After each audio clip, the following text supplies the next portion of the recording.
नमस्कार दोस्तों, YouTube channel Kritika coaching recipe में आपका स्वागत है।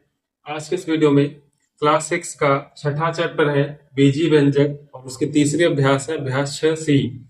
इसमें पहला प्रश्न दिया है कि निम्नलिखित व्यंजकों में पदों की संख्या बताइए। पहले अभ्यास में था कि पदों को लिखना था, यहाँ पर पदों की संख्या बतानी है।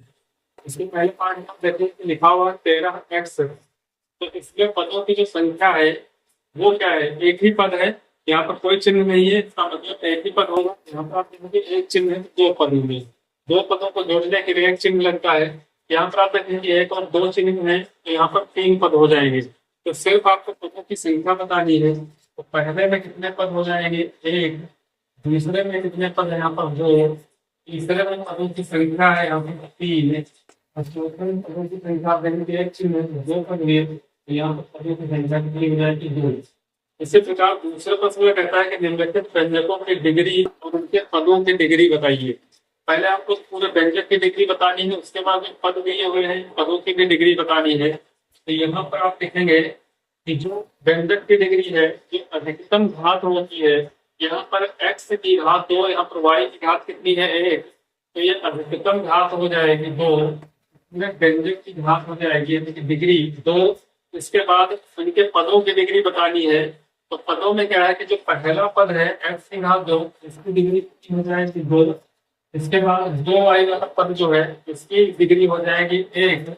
और जो तीन लिखा हुआ है संख्या, इसकी डिग्री हो जाएगी जीरो। कितनी होता है, तो संख्या होती है तो उसकी डिग्री जीरो होती है। तो पूरे व्यंजक की डिग्री दो है, पहले पद की डिग्री दो है, दूसरे पद की डिग्री एक है और तीसरे पद की डिग्री कितनी है, जीरो है। इसी प्रकार दूसरे खंड में आते हैं तो देखते हैं कि पूरे व्यंजक की अधिकतम घात कितनी है, तीन। तो यहाँ पर पूरे व्यंजक की डिग्री हो जाएगी तीन। इसके बाद इनके पदों की डिग्री कितनी है, तो जो पहला पद है इसकी भी डिग्री तीन होगी। और दूसरा पद है, यहाँ पर आप देखेंगे x की घात दो और y की घात नहीं है, तो दोनों को जोड़ करके लिखते हैं। तो दो और तीन, यहाँ पर दूसरा जो पद है उसकी डिग्री कितनी हो जाएगी, तीन। तीसरे खंड में आते हैं, पूरे व्यंजक की आप देखते हैं कि अधिकतम घात कितनी है, चार। तो यहाँ पर व्यंजक की डिग्री होगी चार। इसके बाद प्रत्येक पद की डिग्री है, तो पहला पद जो है 5x की घात चार, तो इसकी डिग्री चार होगी। दूसरा पद है यहाँ पर x y की घात दो, तो दो में तीन घात, यहाँ पर इसकी हो जाएगी तीन। और तीसरा पद है दो x, तो यहाँ पर इसकी डिग्री हो जाएगी। और चौथा पद यहाँ पर आपका तीन खड़ी संख्या है, तो इसकी डिग्री हो जाएगी शून्य। चौथे खंड में आते हैं y की घात दो प्लस पांच, तो यहाँ पर अधिकतम घात दो है, दो होगी।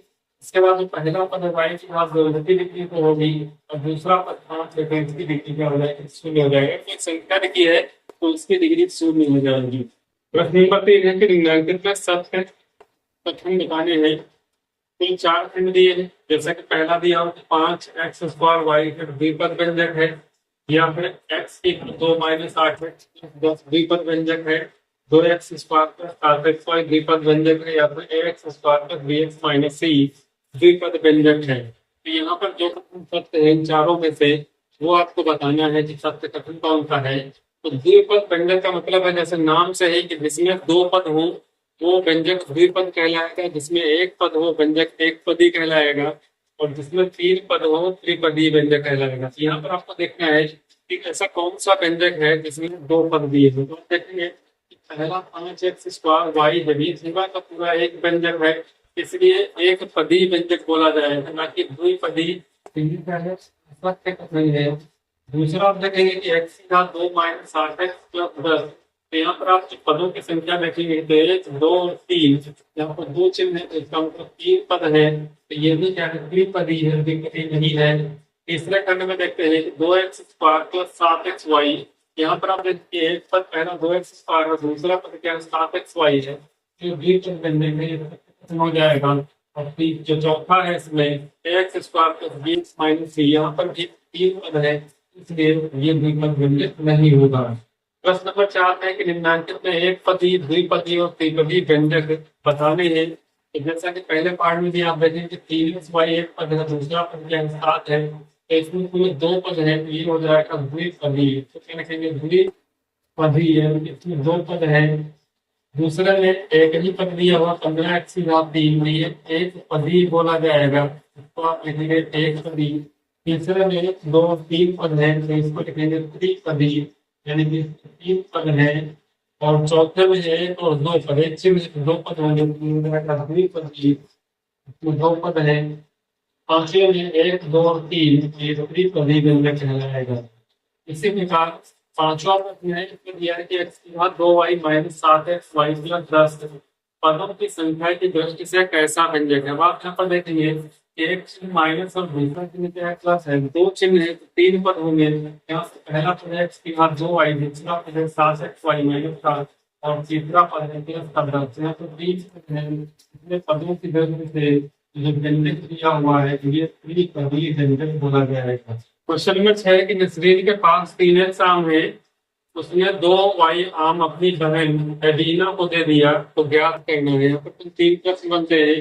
पहला कि नसरीन के पास कितने आम शेष रहे, दूसरा कि शेष आमों की संख्या में कितने पद हैं, और तीसरा कि पदों की संख्या की दृष्टि से किस प्रकार का व्यंजक इसे कहा जाएगा।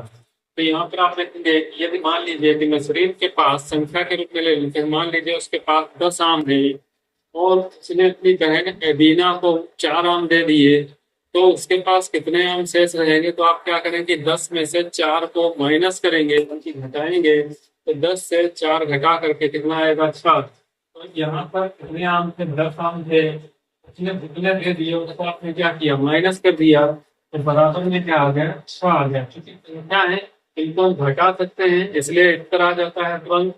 लेकिन यहाँ पर क्या है, बीजीय व्यंजक है, 3x आम उसके पास थे और उसने 2y आम दे दिए, तो जितने आम किसी को दे दिए वो क्या हो जाएंगे, माइनस हो जाएंगे, यानी घट जाएंगे। तो इसका जब आप हर कैसे लिखेंगे, नसरीन के पास कितने आम शेष रहे, तो कुल आम उसके पास 3x थे और उसने से उसने 2y दे दिए, तो उसके शेष आम बचेंगे, 3x माइनस 2y बचेंगे। दूसरा है कि शेष आमों की संख्या में कितने पद हैं। अब आप यहाँ पर देखते हैं कि चिन्ह की संख्या 1 है और यहाँ पर पदों की संख्या कितनी है, 2। तो यहाँ पर 1 और 2, तो कितने पद है, यहाँ पर 2 पद है। यहाँ पर लास्ट वाला कहता है कि पदों की संख्या की दृष्टि से इसे इस प्रकार का व्यंजक कहेंगे। तो चूंकि 2 पद है इसलिए जो व्यंजक होगा वो द्विपदीय व्यंजक कहलाएगा।